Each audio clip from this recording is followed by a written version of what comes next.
Okay, and back. Okay, same house. Now I'm underneath the house. Because I talked about I had some cracks in the drywall. And that's another one of the joys of being a landlord. See how fifth I am. You get to crawl around on your hands and knees and pea gravel. And as soon as I got under here, I saw moisture all along this wall. Which, I seen this moisture and I said, well, that's not good. So I called my wife, had her come over here and start running water. And you can hear it dripping.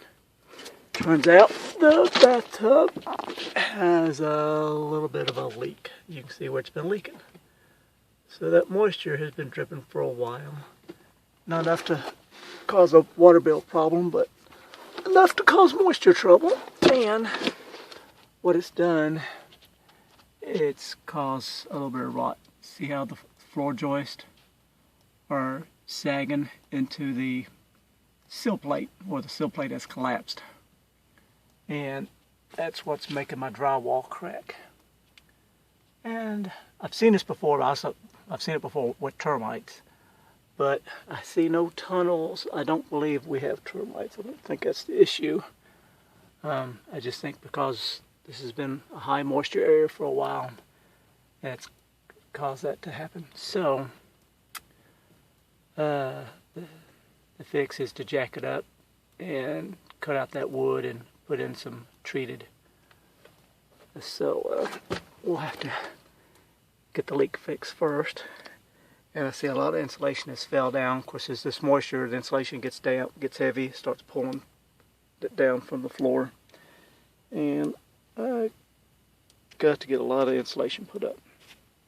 And that's a lot of crawling around. So it's a whole lot of fun. But yeah, seeing all this moisture, at first I thought it was from the rain, but then I got to doing some more looking and I found that's not the case. So moisture under a house is not good. You want to keep your houses dry. So we definitely got to get this fixed.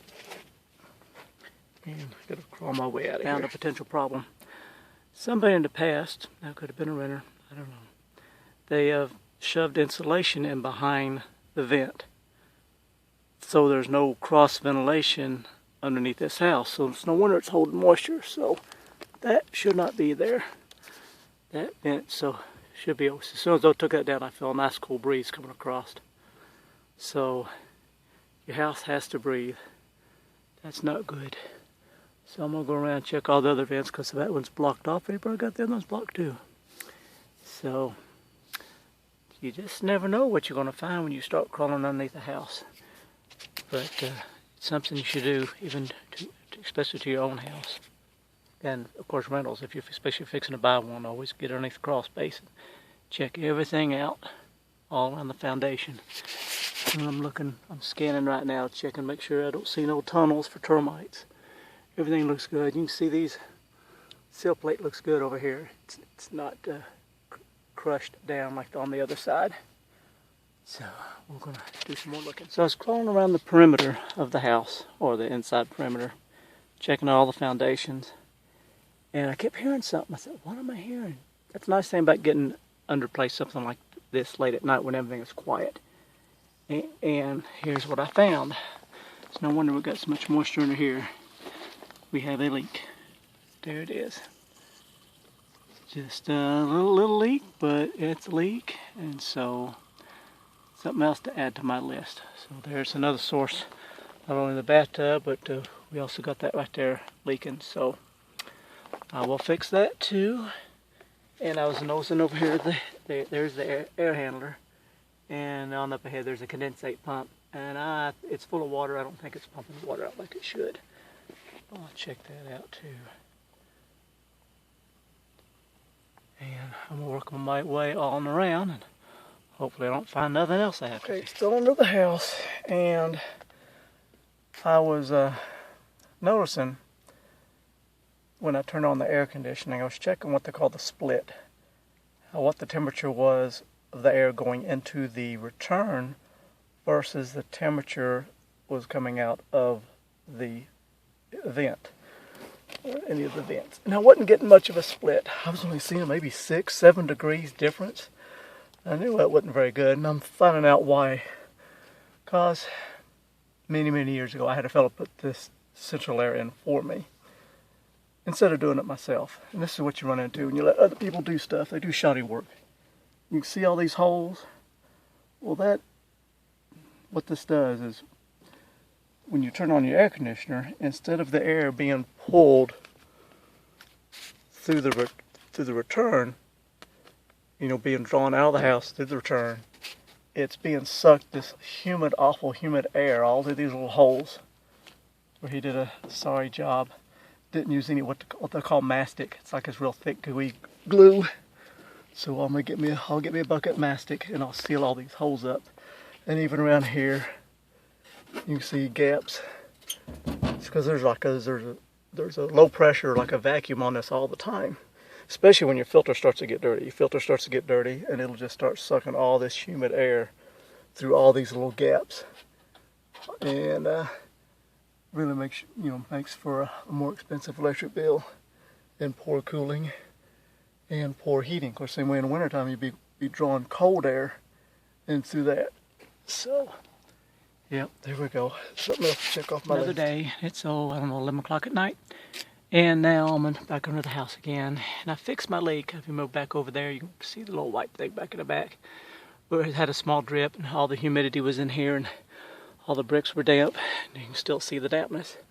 Well, I got that leak fixed, so that's taken care of. So, and all the vents are open, so now we get this place dried up under here, and I still got to get a lot of this insulation put back up. It's fell down, but I noticed the air conditioning wasn't cooling for a hoot, and here's why. The condenser is filthy. It's just almost stopped up completely. So I'm going to brush it real good first while it's dry.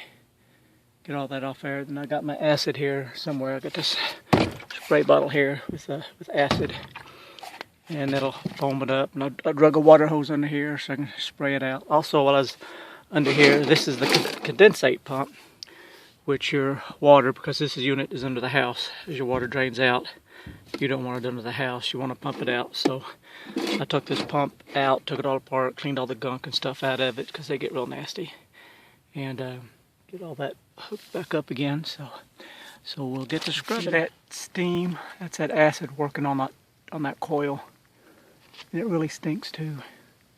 It'll take your breath away, but look how it's foaming up, breaking all that crud loose.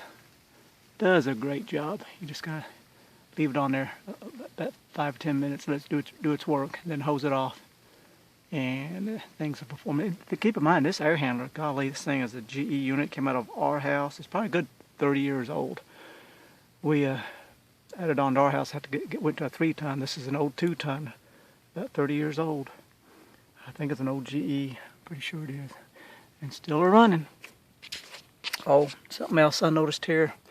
This, I don't know, got chewed off by a rat or something, I don't know, but it's missing, so I got me some spare, so I'm going to fix that up, because you don't want your, especially your suction line, that's your cold line, you don't want it exposed like that. It'll sweat and drip and make things inefficient, so I'll fix that up. It's just something else I saw while under here. See how that's even foaming on the back side of the coil. Oh, and here's a project I got into a couple years ago. The motor went out of the blower, and you can see the little piece of tape here. I drilled a hole so I could oil it into that bronze bushing to keep it lubed. But in order to change it, I had to take a hacksaw and slice the panel, and bend it down, because there wasn't enough clearance to put between this and the floor joist. So it's a nice tight spot under here. So here's how a condensate pump works. You can see the water draining out, and it fills up that little tank. After it gets so full, there's a float in there that will kick on eventually. And let me see here. So there it goes. Now she's pumping the water out. And see how the coil is now? Much better.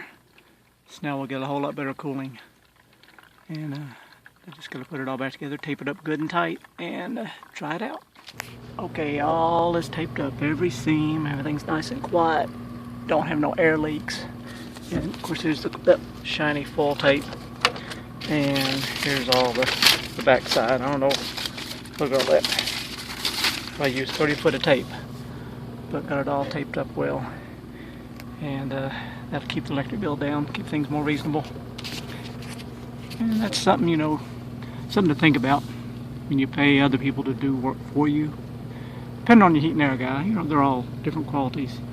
You know, some guys may take the time to tape everything up nice and tight to save you money. Others may not. You know, they may just put the, you know, I could have just stuck these lids on there and be done. But there would have been tremendous amount of air leaks, making the unit run longer and run up the renter's electric bill. But I'm satisfied with that. Looks good. Well, that's another point about doing things yourself. And just crawl underneath your house and check your ductwork. Make sure everything is tight, that you don't hear no air leaks. And save yourself some money. All you can do is get dirty. Okay, remember I was talking about mastic? See, we're underneath the house here. This is the cold air return. The filter sits just above this, in this box. And it's drawing air down through. Well, with all those holes, it pulls the cold air or the warm, moist, humid air, depending on the season, up through all those holes. And it's not being filtered. Plus, it's not efficient at all. And this stuff here is called mastic. And you brush this on there, nice and thick. And then when it dries like a hard concrete almost. And it seals up those holes. So that's what I'm doing tonight. Laying on the ground with all the bugs and spiders. I got big hairy spiders under here too. My sister would love it down here. Big wolf spiders. But anyway, you kind of get the idea. So I'll get back to work. Things are looking better. I got the carpet up, and I wanted to readdress these cracks here because the floor joists run this direction, back and forth. Because I was underneath the house earlier, I did see where the sill plate had sagged a little bit from moisture.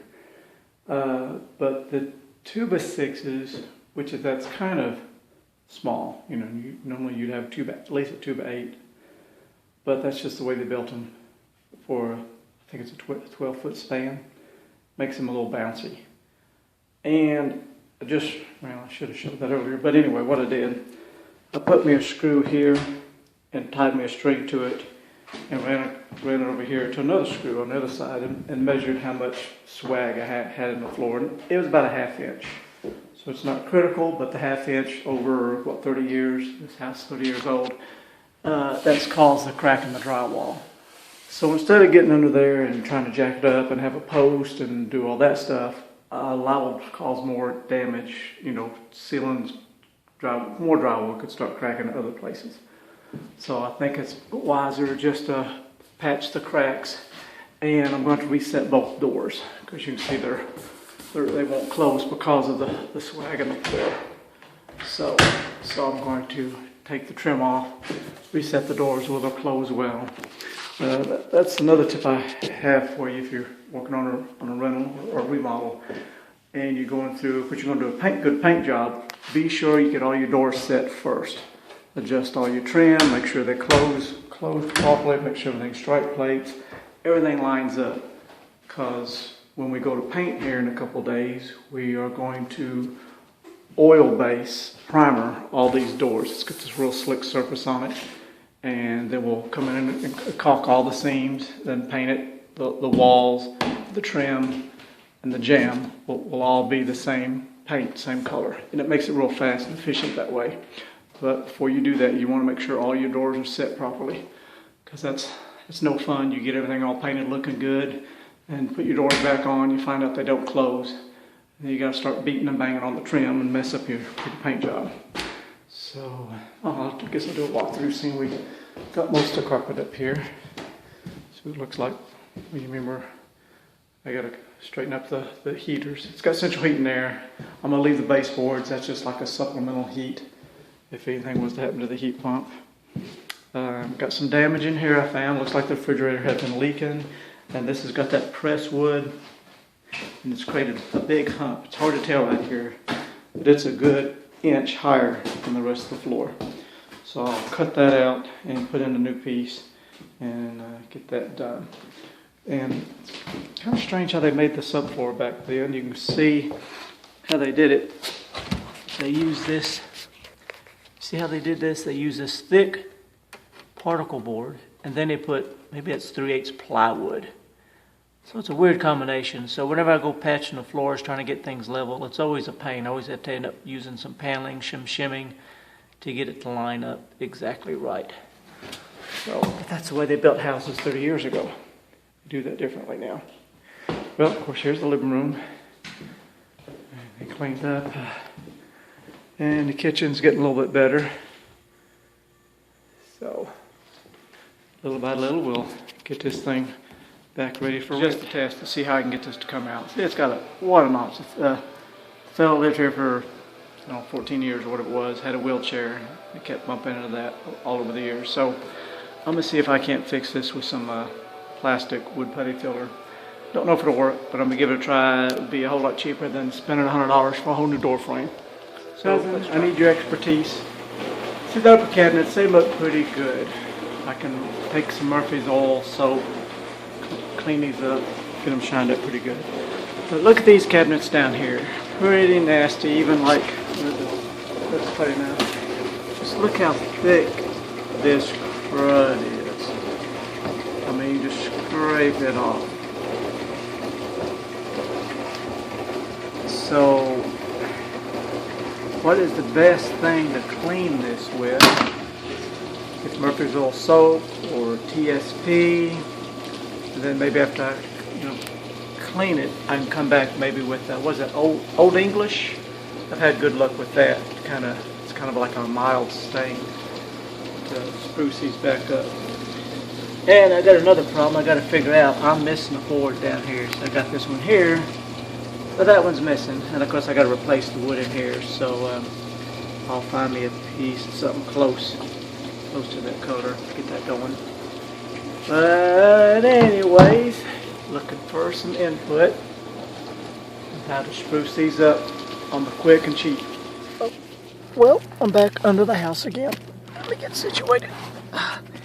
This is the air handler, and when I was under here before, if you remember in the earlier video, I taped all this up real good, serviced it well, so it'd be nice and efficient. And then I got to thinking about this. I didn't like this idea. This is where the condensate, the water that drips off the evaporator, falls into a tray, it drips into this pump, then gets pumped outside into the yard. But the problem with this is there is no trap. You have to have a trap that prevents the either hot or cold air to be sucked back into the airstream. And so I made this. This is a piece of heater hose I saved off some project, which came in handy. Here's a piece of PEX water pipe. And so what this will do, this will sit down into the water, because the water level is about here. And then I'll push this right on to this fitting. And so now, well, I was going to say, if the fan was running right now and you lit a lighter, you'd see it suck the flame right in there. That's how much draft the draw or vacuum it creates because the motor sits right here and it's pulling the air this direction, pulling it through the radiator. Especially if you start to get a dirty air filter, it'll really start sucking the air through any hole it can find. And so, it's either going to be sucking warm, moist air or ice cold air during the wintertime. But with this fixed properly, that will no longer happen, because the water that's in here will create a trap, and that will no longer take place and make the system just that much more efficient. There she goes. And so that'll keep the electric bill down just a little bit more. Anyway, another project is finished. This isn't something you see every day, but this is the back side wall of the kitchen. And it looks like the drain was stopped up in the refrigerator. So the water going down through the bottom of the refrigerator was leaking out through the gasket, coming on the back side. and making this mess here. When it hit the bedroom floor, in these houses they got the particle board, and then you got the plywood underneath, and you see what happens with particle board when it gets wet. Check out the gap here. That big hump it's made in the floor. Going on here, it's nice and flat. Just slide up here. Yeah, that's a good half-inch gap, 3/4. So I got to get this whole area right here just humped up. So I got to get that cut out. Hatch it, get it nice and flat again. Okay, back to the floor. I thought of something, had an experiment. I said, because I could stand on it, I could feel it kind of bouncing like it had give. And I thought, well, what if I just put a slot in that to relieve the pressure and then screw it down both sides of the slot? And that's worked out great. So I slotted that big hump and ran me a set of screws on both sides. And now you can see the board, everything's nice and flat. Just a little bit, but that's going to be fine. Then I'll take floor leveler, and it's a powder, you mix it with water and pour it down that gap until it gets level and it hardens like concrete. And so instead of having an hour job of cutting that out and putting in a patch, that's worked out real well. Just took a few minutes. So something new I just learned. This tip I do before we paint, I take all the covers off. Of course, some of them they usually have a little paint or something on them, and I throw them in the dishwasher, hot setting, and get them all shined up here. There's no paint on that one, but it comes right off. You can just take your fingernail and just rub it off after it's in the dishwasher. So let the dishwasher do the work. Just comes right off. Anyway, that's another little tip that might help somebody. Patch. That's my first coat. I'll let it settle tonight, and if I need to, this is the stuff I was talking about. It's called skim coat, floor leveler. It's like a powder.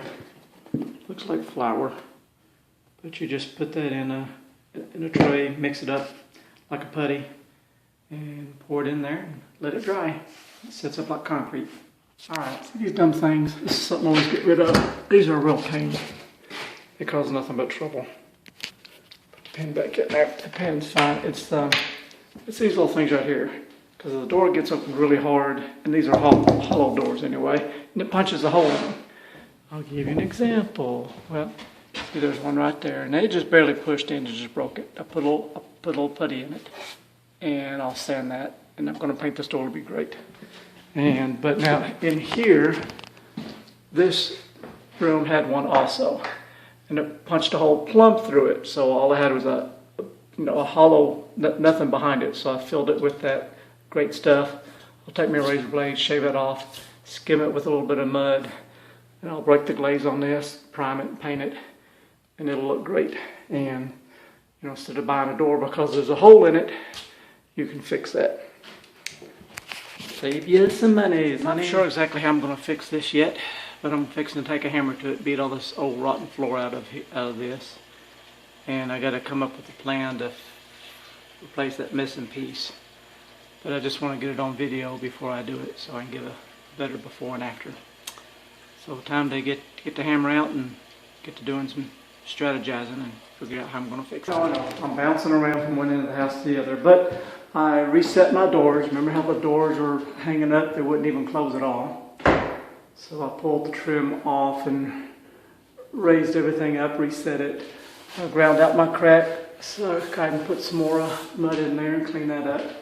Just use the other door the same way, it wouldn't close at all. And now she closes just right. Got a good gap all the way around. Kind of look that you follow your gap here, kind of make sure it's the same as you go around the door. That way you know you got it set pretty well. So here we go. How I'm taking this down. This is going to open this up and make it feel a little bit bigger. I don't know why they did it this way. Back 30 years ago, they took that paneling all the way up to the ceiling. But I'll rip all this out and I'll put a little piece of trim across the top, and that way people can have their little knickknacks sitting up there and open up the kitchen a little bit. It is a little small. Oh, notice something is up here. There is, yeah, there it is. Found a pencil. Been known for over 30 years. White's Cabinets, James White's. I remember that fella. Don't know if he's still around or not, but been up here for a long time. Sealed up. Back to work. I still got some more to break out. To show you this little trick here. Of course, the light fixture I've got back at the house. I'm down in my garage now. But there's a light fixture hangs on the front of the house. Nice aluminum light fixture, but the bezels are all freaked out. And the light won't come through. So I've got me this piece of plexiglass that I've saved from some project in the past. And I just laid this on here to make me a pattern. And I'll cut me out 4 pieces real quick. And the trick I'm going to do that with is my trusty little Dremel tool with a cutting wheel on it. And there it goes. And so I'll get to cutting on that and get that together and see how it looks. It's been 10 minutes and I've got I made 4 of these. Real easy with my little Dremel tool. And instead of having these nasty things in there, I'll have that's one way you can see. There's one in. I got to put the other ones in there. They just slide in, and that's how you do that. Instead of buying a new light fixture, it's good to go. Showing you what a pressure washer can do. The pressure washer, flat. All right.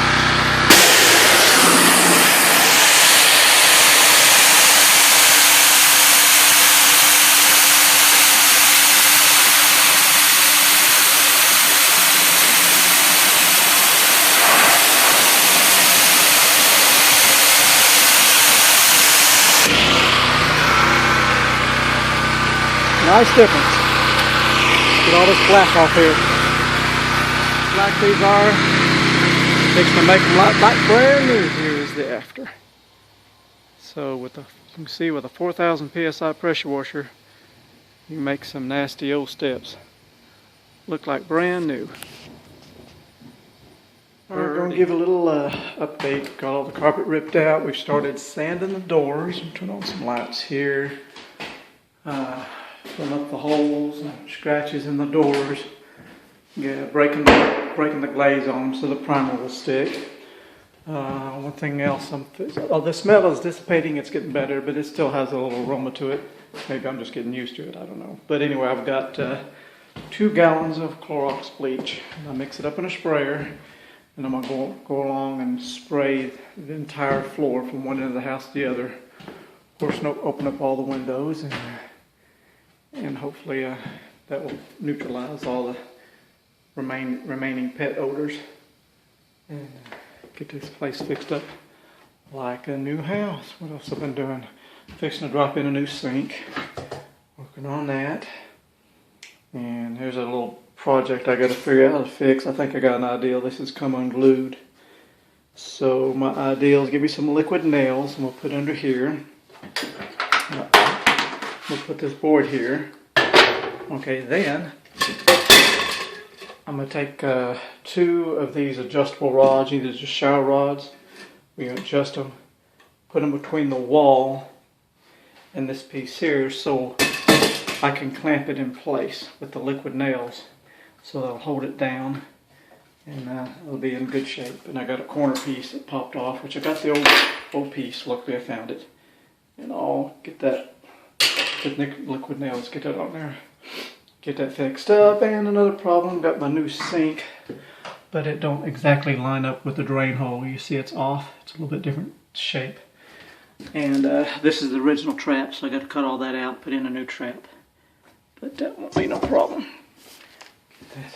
Get that finished. I'll put in, the faucet was leaking here. I'll replace that. Also, when I was underneath the house, I noticed we had water dripping. So with it constantly dripping, drip, the water would work its way back. And you see the little stain here. That stain that would come down, and the gasket was bad. So because that gasket was bad, water would leak. That's where I was getting my drip under the house. So I'm going to get me a new gasket for that. I fixed the drip. That part's took care of. And on and on we go. I gotta make me some, that's too bright, isn't it? Yeah, this is broken, so I gotta make me one, which won't be no problem. I'll get me one cut out with my Dremel tool and get that fixed. So I'll get to spraying. I'm gonna open up all the windows and get the heck out of here because it's gonna take my breath away. Time for another update. It's smelling much better now. We actually, about 2 nights ago, I came in with, what did I get here? I got a pump up sprayer here somewhere in my mess. But I took 2 gallons of bleach and misted the entire subfloor.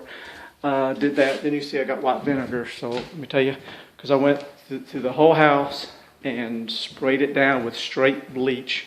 Now I had to open up all the windows, and you have to do it quick because your eyes start to burning. You got to hold your breath. While I was spraying this room, I'd get out, I'd close the door, grab the next one. You know, you have to work kind of quick using straight bleach because it will take your breath away. Open up all the windows, and even 2 days later, you could still smell the bleach was kind of strong. I could work in here. It wasn't a problem. Even got the floor looking better where all those stains were really, really black before.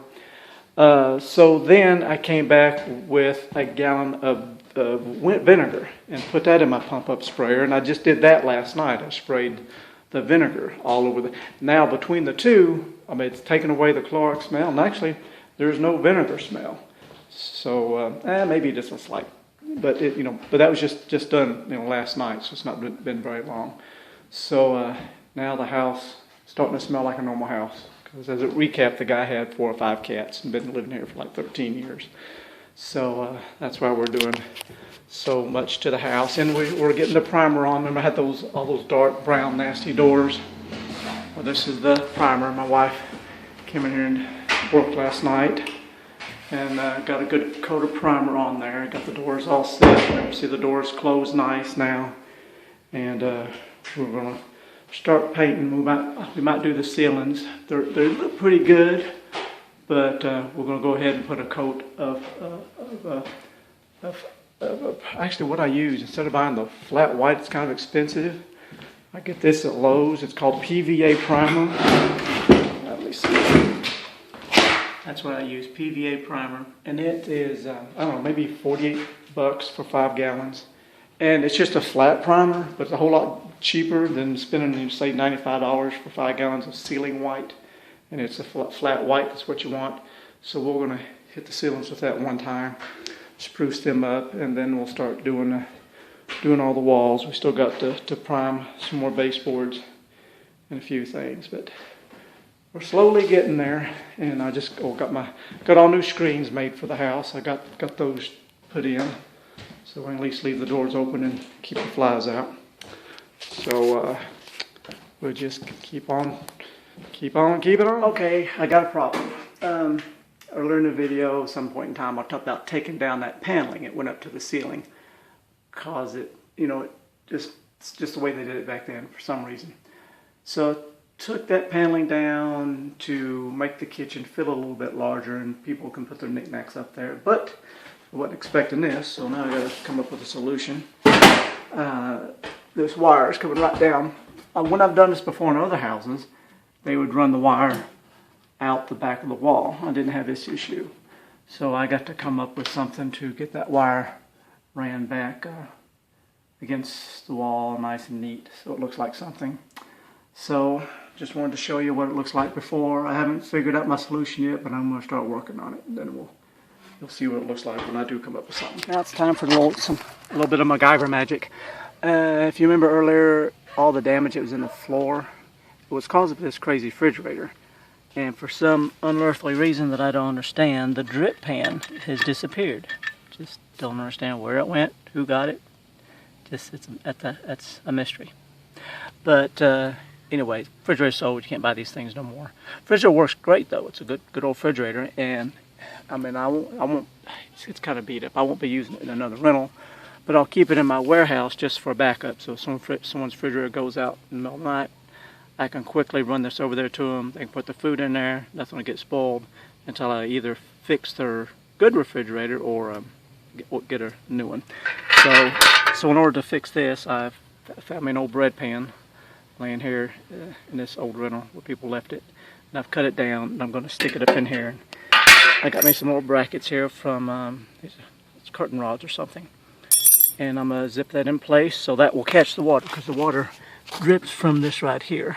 When it goes into defrost, it catches in this pan, and then the heat from the compressor causes it to evaporate. So I'll get to it. Okay, here's the final product. It's in there nice and firm. It will catch the water, it'll evaporate, and that's all I need to do. And so an old refrigerator might come in handy someday for someone else's refrigerator that conks out for a little while. Just check the time. It's 3:30 in the morning. I'm working late again. And I got to see my nice bead of clear silicone. I'm fixing to set the new bathroom sink. I've got the fixture on there. And I had to get creative to get this to line up. It could not just come straight up. Remember earlier video, this was offset, not getting in there just right. So I had to come out with a 45 so I could adjust this to get it lined up just right. So I got it lined up, and fixing to drop the sink and get this part finished. The sink is in place, and I used this clear silicone. Got a big glue on my finger. Clear silicone to bond the sink to the countertop, and then I put this big full bucket of paint on there to let it sit overnight to make sure it bonds it good. And then I'll come back and cut off the excess, and then come back with a clear, not a clear, but a pure white silicone, nasty stuff, all around the rim of it, and cut off this excess, so that'll dress it up and get that done. So, and we're making a little more progress. My wife, she's here, she just went off to the house, but she's been painting the ceilings. Just getting a coat. You can still drying. So the ceilings are painted, and hopefully we might start on the walls tomorrow. Start making a big difference. See how I got the fan in the window? I put that in there because of the stinky paint we're using. But all the windows are closed right now because it's getting kind of cold. And doing so, I'm pulling like a small vacuum on the house. But by doing that, I can tell where any air leaks are. So I happened to walk by this vent, and I felt this cold air. It's a tremendous amount of cold air is coming up through this small crack right here between the vent and the subfloor. So that's where I've got this mastic used. Earlier I was using this on the vents under the house and stuff. But you can take this and seal up these gaps and make the utility bills a whole lot better. But that's something easy anyone could do with their own house. Put a good strong fan in a window, shut everything off, and go around and like if you had a lit cigarette with smoke or whatever, you could see where the wind is blowing around the windows and stuff like that. So now that gap is sealed up, and keep all that cold air out of the house. Keep the utility bills down, and keep your renters longer. There you go. Another tip. See what this is. This is what's left of an old motion sensor light. And instead of throwing it away, I save the socket. They'll go bad sometimes. You replace them for $12 or so. But I keep them so when I'm painting the house, I take the fixtures down and quickly just wire this up, let it hang low. That way I still have light, but I can paint. I don't have to worry about taping around the fixtures. I can paint all the way around the opening, and I don't have to worry about getting paint on anything. And then I still got plenty of light to see what I need to do. Anyway, that's my tip for you. And you'll remember earlier back at when we first was walking through the house, how this door had a big gouge cut in it. And I put my drywall mud on there. This is my second coat, letting it dry. Then I'll sand it tomorrow, and we'll see how it turns out. I think it's going to be just fine. Better than putting in a new door. A few days ago, and I was cutting out some pieces of plastic for my light fixture because they well, they look like crap. You know, you couldn't get no light out of that for nothing. And I've cut them out, and I've stuck them in here, and I sprayed a little paint on my fixture, and that's what she looks like now. And I'll mount that back on the front of the house, and that'll look just awesome. And for zero cost, well, a couple, just a little bit of paint is really all I was at. I had the plexiglass laying around from some other project. This is going to be somewhat of an experiment. I just hung the new front door. It went pretty easy. But see this great big notch here. Someone notched out the trim to put in, I don't know what, probably an alarm system or something. So I'm going to try to. I think I've done this before with caulk. It's amazing what you can do with caulk. So I'm going to try to fill this up, let it dry, and see how that turns out. Because all this is going to be primed and painted anyway. So that's what it looks like now. So we'll see how this thing goes and see how it turns out. But there's the nice new door. And here's the old door. I did get kind of lucky on this sort of, when you buy a brand new door, it comes with the frame and everything, the whole frame. But that gets to be a big job changing out. The frame is perfectly fine. But if I wanted to change the frame, I'd have to pull the storm door, reset the storm door, set the frame, shim everything up, pull all the trim off. A good hour's job at best. But I got lucky, even though this door frame's 30 years old, I got this brand new door and the hinges lined up perfectly with the old frame. And it closes just right. The only thing is I got to adjust my strike plate. The strike plate, you can see here, is a little bit lower. So I'll take that off, fill that in with putty, and reposition a strike plate. And of course I got a drill for the deadbolt. And that'll be lined up and ready to go. I'm going to show you a little contraption I made years ago. I don't know if you can buy these or not, but I use it all the time, changing sinks out. And you see here I got a brand new faucet to put in.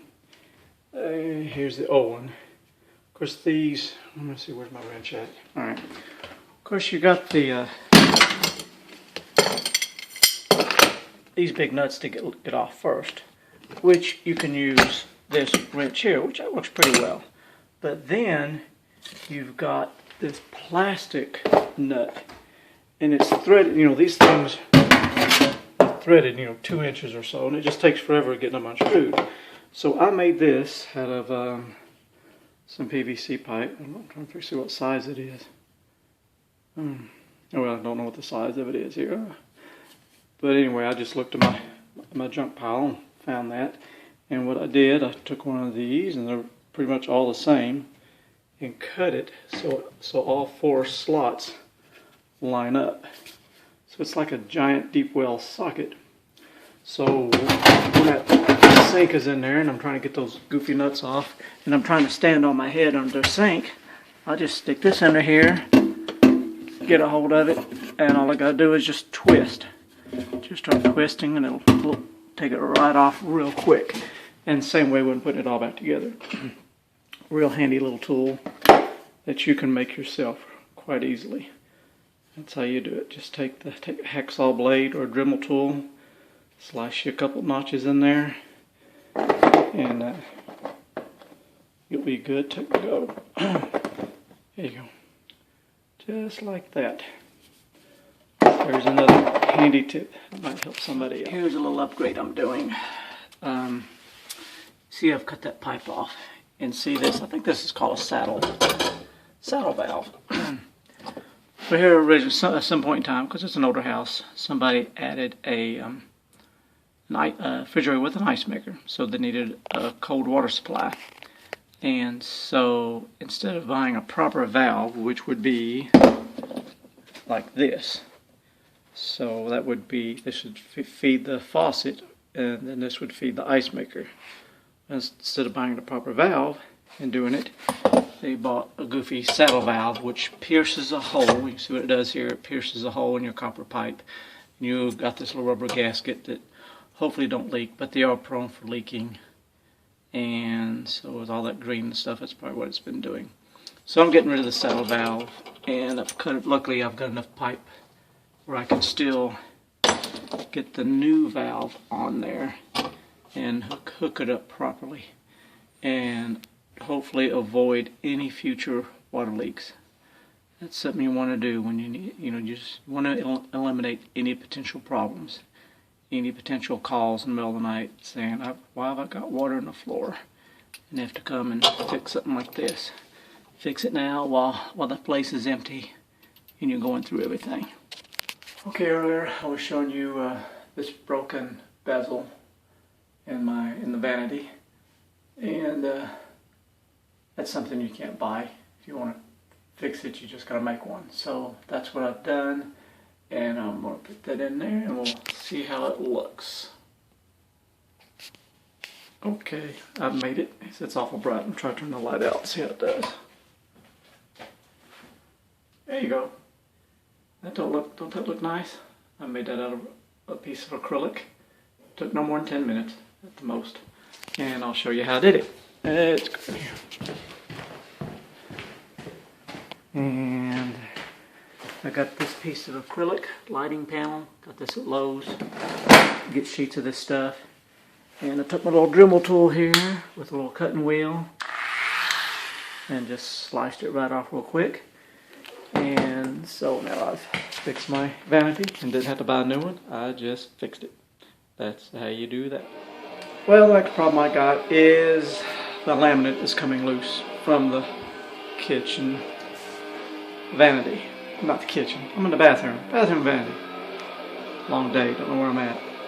So my ideal is to, I got some liquid nails here. I'm going to shoot it all up underneath here. Then I've got this board, and I've got me a couple of these spring-loaded shower curtain rods and some boards, and I'm going to wedge it all in here good and tight, let it sit for 24 hours and see what happens. And I got to put this piece on too, so let's see how it goes. Well, there it is. I've got good tension on it. Let that dry, and we'll check it out tomorrow and see how it works. Well, it's time for a cabinet update.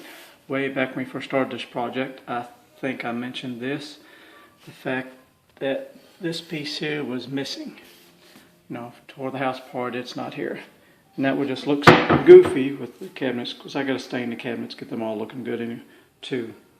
But before I do that, I had to fix that. So I've been pondering how I'm going to do that.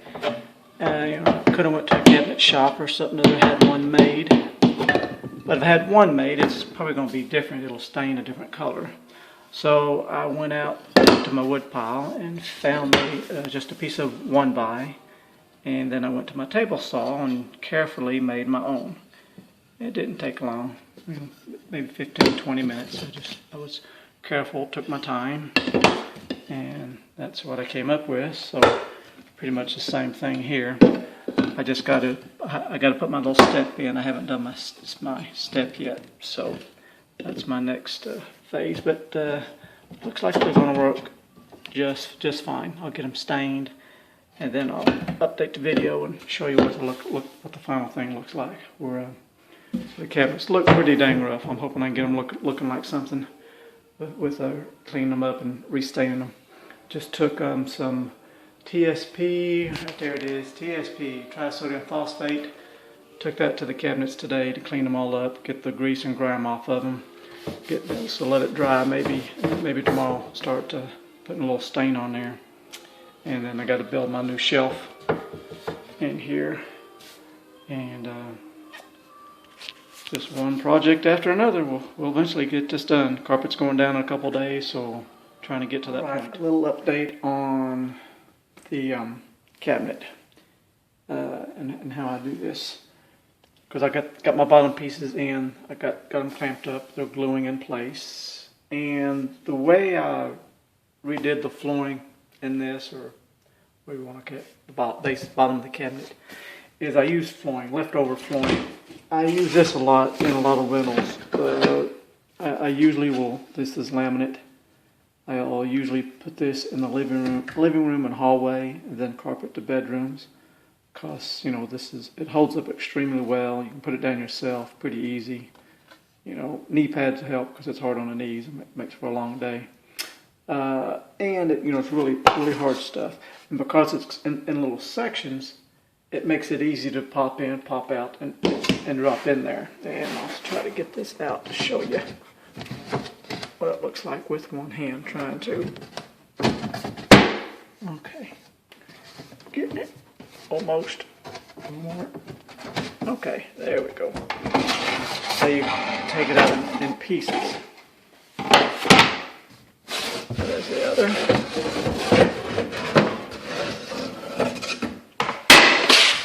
So, because this is the original part, and you can see it, originally you set a little groove back here. That's where the original wood fit into, and that fits in perfectly. And now I had to add these pieces on both sides to give it some extra support. And you know, luckily I got a table saw, which really makes it handy. Nice straight cuts. Goes in here real easy.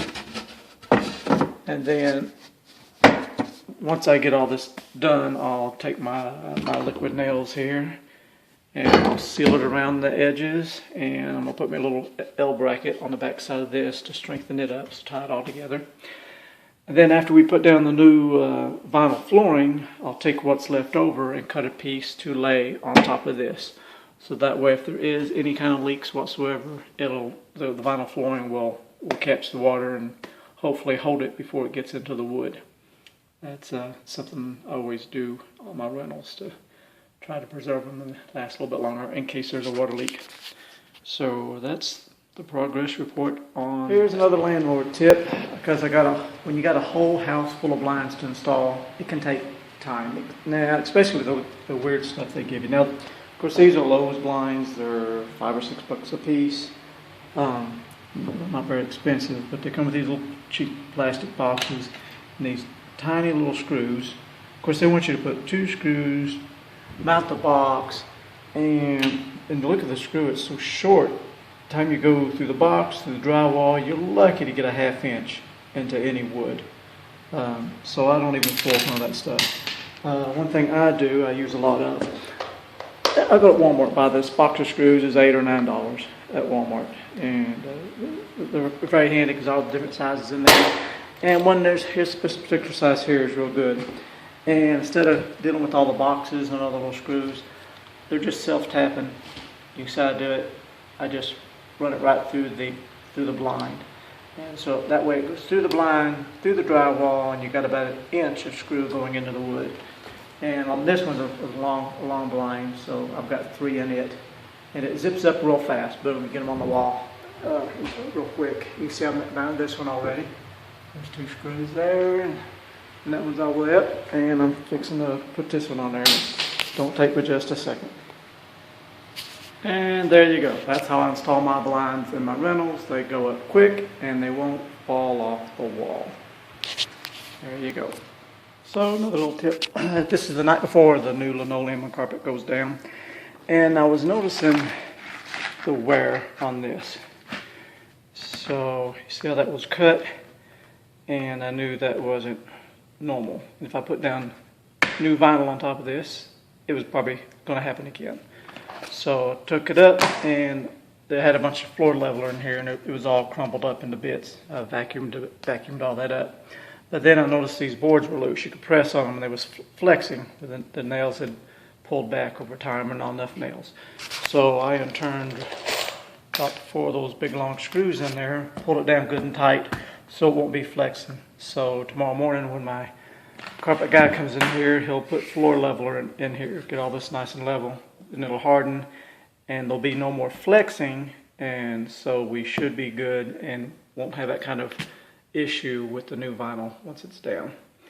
So this should look a whole lot different come tomorrow. So off to work we go. Got more cleanup. All right, here we go. Another landlord tip. See this big old scratch at the bottom of the refrigerator? Just looks awful. So I'm going to fix that with some high quality electrical tape that's white. So I'll put that on there, then I'll show you what it looks like. So let me just pause the camera. Now, don't that look better? No more big ugly scratch. That white tape blends in real good. And if you stand up, whoops, look at it, you can't even see it. So I bought that refrigerator for $50, good used refrigerator. ice maker and everything. Just had little scratches on it, some rust. That's just good to go. Landlord money saver here. These little things you get them at Walmart. Super sliders, that's what they are. You get a whole pack of these. I don't know, 12 of them for $5 or something like that. Well, they are great for door stocks also. Just take a razor blade, slice them up a little bit, open it up. I take me some clear silicone, put me a circle on here like that, right around there. Okay, I'm doing this one-handed, see how it turns out. Okay, then I go up here, see there's the door. Alright, I got up here, and we're going to stick it right on. There you go. See that lines up. Oh yeah. Just a little bit. Alright. Bouncy, bouncy, there you go. So, you get 12 door stoppers for, $5 or $6 at Walmart. And they work great. Put them out throughout the whole house, and they're nice, kind of neutral little color. They got a little bounce to them. There you go. Another little tip. Save that money. Money saved. Close to wrapping this house up, and I was just kind of trying to gather up my tools. I was wanting to show something that's been very handy for me over the years. Because I got several rentals I take care of. And whenever I get a project like this, it's nice to have supplies, not running to the store all the time. So over the years, I've made up these little kits. And like here for my electrical supplies, all different size wire nuts, different receptacles, Romex connectors, and little clamps, and off fuses, things for fluorescent lights, ceiling fan switches, they're always going out, just different stuff like that. Keep that. What else keep? Then I just like for wood screws, all different sizes, different lengths of wood screws. Keep those. These are the little plastic anchors for your inside your closets and above your washer and dryer. Those things are always breaking, placing those. These self-tapping sheet metal screws, and I use them all the time. Keep my little impact drivers. That's great for putting things together. Of course, all sorts of nails. Got aluminum nails. When I'm working with aluminum siding, deck nails, and all that. Those are just nails. And then I got a little plumbing box. Various things for plumbing. These things are, for your Delta faucets. Very, very common. When they get to dripping. A whole pack of these little seals. It's for all the Delta peerless faucets. Use a bunch of those. Plumber's tape. I always keep a stack of aerators. They're always falling apart for some reason. And just shut off valves. Tank bolts in the washers for your back of your toilets when they start to leak. Keep plenty of those. Tank bolts. There's the plastic bolts that holds the toilet seats on. They snap sometimes. And then here's like a little. This is just a little box I got. It just says sharp on it. See, it says sharp. Anything to do with, I got all my razor blades, box cutters, all that stuff is in here. Try to organize stuff a little bit to help find things. It still ain't easy sometimes. It's kind of chaotic. But I'm trying to clean up the garage right now. Get all this stuff boxed up and do a final walkthrough and show you the final product. After, I think we've been after this 3.5 weeks maybe. What I've learned to do is to save, after I put down new vinyl in the kitchen and new carpet. Of course, that's the back side of the carpet. Always keep a little bit behind in the rental. Keep a note on there to keep it, and so that way if there's ever any damage done to the carpet, we can sometimes save it this way by patching it, as long as we've got some of the original carpet. I've had people drop clothes irons before and burn big holes in the carpet and different stuff like that. Refrigerator gets moved and tears a big hole, you can always patch it back. So that's a good tip that may come in handy.